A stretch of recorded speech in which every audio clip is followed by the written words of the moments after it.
222 balls. That will be enough for them to retain the trophy.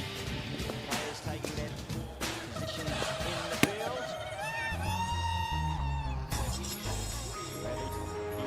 Around Australia, around the world. It all comes down to DC Shigur, Shane Warne. It's just been amazing. We continue to say it. A huge thrill, a pleasure to watch these two teams go into battle. Hey!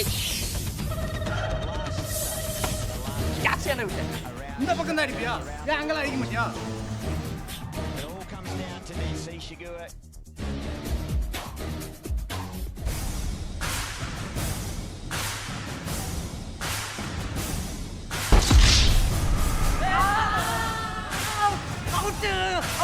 Out!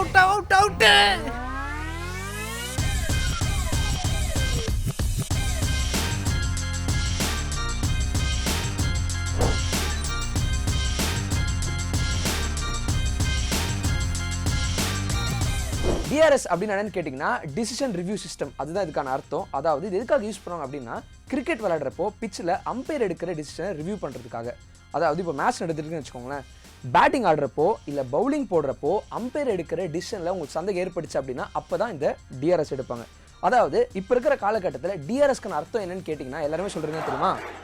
S, Dhoni review system அப்படி தான் சொல்லுவாங்க. இதுக்கான reason என்னன்னா Dhoni review எடுக்கிற நிறைய மேட்ச்ல தோனி எடுக்கிற decision தான் கரெக்டாக இருந்திருக்கு. அதனால தான் இதுக்கான அர்த்தம் அப்படி இப்படி மாறிடுச்சு. சரி, நிஜமாவே இந்த DRSனா என்ன, அண்ட் இந்த DRS எதுக்காக இன்ட்ரடியூஸ் பண்ணியிருக்காங்க அப்படின்னு தெரிஞ்சுக்கிறதுக்கு முன்னாடி நம்ம 250 வருஷம் பின்னாடி போவோம்.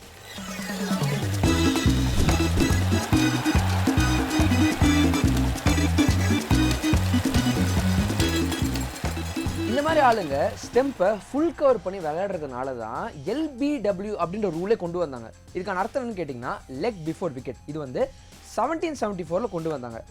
இந்த LBW ரூல் வந்ததுக்கப்புறம் கிரிக்கெட் பிளேஸில் டீசெண்டாக கரெக்டாக விளையாட ஆரம்பிச்சிட்டாங்க. இந்த LBWல இருக்க ஒரு ரூல் என்னன்னு பார்த்தீங்கன்னா பால் வந்து க்ளவுலையோ இல்லை பேட்லையோ பட்டு பேட்டில் பட்டுச்சு அப்படின்னா வந்து அது வந்து நாட் அவுட், ஓகேவா?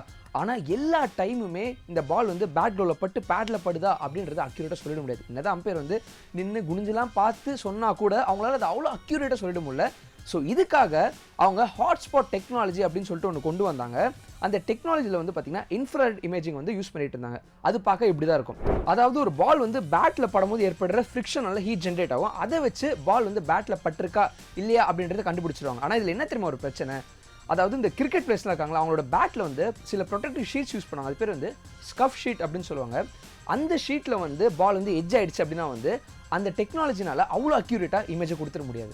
இந்த ப்ராப்ளமே சால்வ் பண்ணுறதுக்கு தான் ஸ்னிக்கோமீட்டர் அப்படின்னு சொல்லி ஒரு டெக்னாலஜி இன்ட்ரடியூஸ் பண்ணுறாங்க. இதில் பால் பேட்டில் படுற சைட் ஆங்கிள் வியூவும் அண்ட் ஸ்டெம்பில் இருக்கிற மைக்கில் ரெக்கார்ட் பண்ண ஆடியோவும் இது ரெண்டுத்தையும் கம்பேர் பண்ணி நிஜமாலே பால் வந்து பேட்டில் பட்டிருக்கா இல்லையா அப்படின்னு சொல்லுவாங்க. இதோட அட்வான்ஸ்ட் வெர்ஷன் தான் இப்போ நம்ம IPL பார்த்துட்டு இருக்க அல்ட்ரா ஏஜ். இப்போது பேட்டில் படாமல் டேரெக்டாக பேடில் படிச்சு அப்படின்னா அம்பையர்ஸ்க்கு ஒரு சேலஞ்ச் இருக்குது. அம்பையர்ஸ் அப்போது என்ன கண்டுபிடிக்கணும் அப்படின்னா பால் வந்து பேடில் படாமல் போயிருந்தா அது ஸ்டெம்பில் பட்டிருக்குமா பட்டிருக்காதான்னு கண்டுபிடிக்கணும். சப்போஸ் ஸ்டெம்ஸில் பால் வந்து படும்னு நினச்சாங்க அப்படின்னா அவங்க அவுட் தருவாங்க, அண்ட் படாதுன்னு நினச்சாங்கன்னா அவங்க நாட் அவுட் தருவாங்க. ஆனால் அம்பையர்ஸ்னால இதை அவ்வளோ அக்யூரேட்டாக ப்ரெடிக்ட் பண்ண முடியல அண்ட் கஷ்டமாக இருந்துச்சு. ஸோ இதுக்காக வந்து இன்னொரு டெக்னாலஜி இன்ட்ரடியூஸ் பண்ணுறாங்க 2001. அதுக்கு பேர் தான் ஹாக்கை சிஸ்டம். இது எப்படி ஒர்க் ஆகுதுன்னா 6 மோனோக்ரோம் கேமராஸை கிரவுண்டை சுற்றி வச்சிருப்பாங்க. எப்படின்னா 3 கேமராஸாக ஒவ்வொரு சைட்ல இருந்து இந்த மாதிரி 30 டிகிரி ஆங்கிள் வச்சிருப்பாங்க. இப்படி வைக்கிறத ட்ரையாங்குலேஷன் மெத்தட்னு சொல்லுவாங்க. இப்படி வைக்கிறப்போ பாலோட ஃபுல் வியூவும் எல்லா ஆங்கிள் இருந்து கிடைக்கிற மாதிரி இருக்கும். அதுக்கடுத்து பவுலர்ஸ் ஓடி வந்து பாலை போடுறதுலேருந்தே இது இமேஜை கேப்சர் பண்ண ஆரம்பிச்சிடும். எவ்வளோ அப்படின்னு பார்த்தீங்கன்னா 300 frames per secondல 2D இமேஜஸை கேப்சர் பண்ணும். அதாவது ஒரு செகண்டுக்கு 300 இமேஜ் இது எடுக்கும். இந்த மாதிரி 6 கேமராவில் கிடைச்ச இமேஜஸை வந்து மேட்ராக்ஸ் இமேஜிங் லைப்ரரி அப்படின்ற இமேஜிங் சாஃப்ட்வேரில் ஃபிட் பண்ணுவாங்க. அந்த சாஃப்ட்வேர் அதுக்கடுத்து என்ன பண்ணும் அப்படின்னு பார்த்தீங்கன்னா கிடைச்ச இந்த 2D இமேஜஸ் எல்லாத்தையும் ஒன்றா சேர்த்து 3D வீடியோவாக ரெடி பண்ணிடும். அந்த சாஃப்ட்வேர் சில மேத்தமெட்டிக்கல் கால்குலேஷன்லாம் போட்டு அதோட அந்த பால் பேடில் ஹிட் ஆனதுக்கப்புறம் எவ்வளோ தூரம் ட்ராவல் ஆகியிருக்கோன்ற மாதிரி ப்ரெடிக்ட் பண்ணி ப்ரொஜெக்ட் பண்ணி நமக்கு விஷுவலாக காமிக்கும். ஸோ இதை பார்த்த தேர்ட் அம்பையர்ஸ் என்ன பண்ணுவாங்க அப்படின்னு பார்த்தீங்கன்னா அவங்க ஃபீல்டில் இருக்கிற அம்பையருக்கு அவங்களோட டிசிஷனை சொல்லுவாங்க. ஆனால் இதுலேயும் வந்து பார்த்தீங்கன்னா 5 mm அளவுக்கு வந்து எரர்ஸ் வர வாய்ப்பு இருக்குது. ஸோ அந்த டைமில் வந்து ஃபீல்டில் இருக்கிற அம்பையர்ஸே வந்து டிசிஷன் எடுக்க சொல்லிடுவாங்க. ஸோ இந்த காலகட்டத்தில் 2 டெக்னாலஜி, அதாவது ஹாக்கை சிஸ்டம் அதுக்கப்புறம் அல்ட்ரா ஏஜ், இது 2 தான் வந்து ICC அண்ட் IPLல DRSக்கு வந்து யூஸ் பண்ணிட்டு இருக்காங்க. தேங்க்யூ. அவுட்ரா அது அவுட்டு கொடு. விளையாடுறது டென்னிஸ் பால், இதில் வேறு DRS LBWன்னு என் மேலே வேறு கை வச்சிட்டல. நோ பால், ஃப்ரீ ஹிட், போய் பாலை போடு.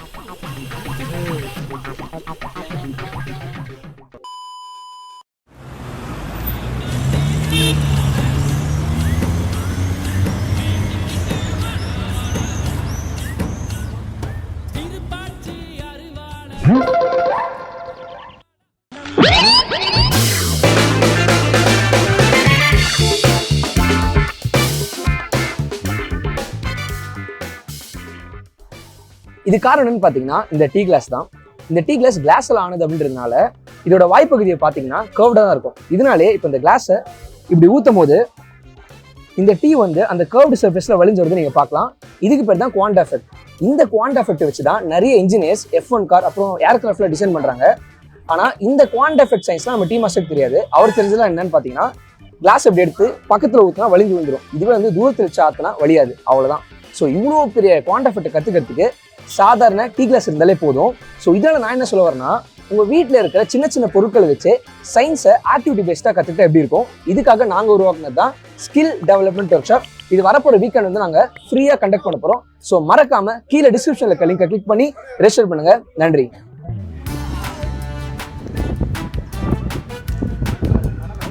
பாலை போடு. தப்பு பண்ணிட்டேன்னா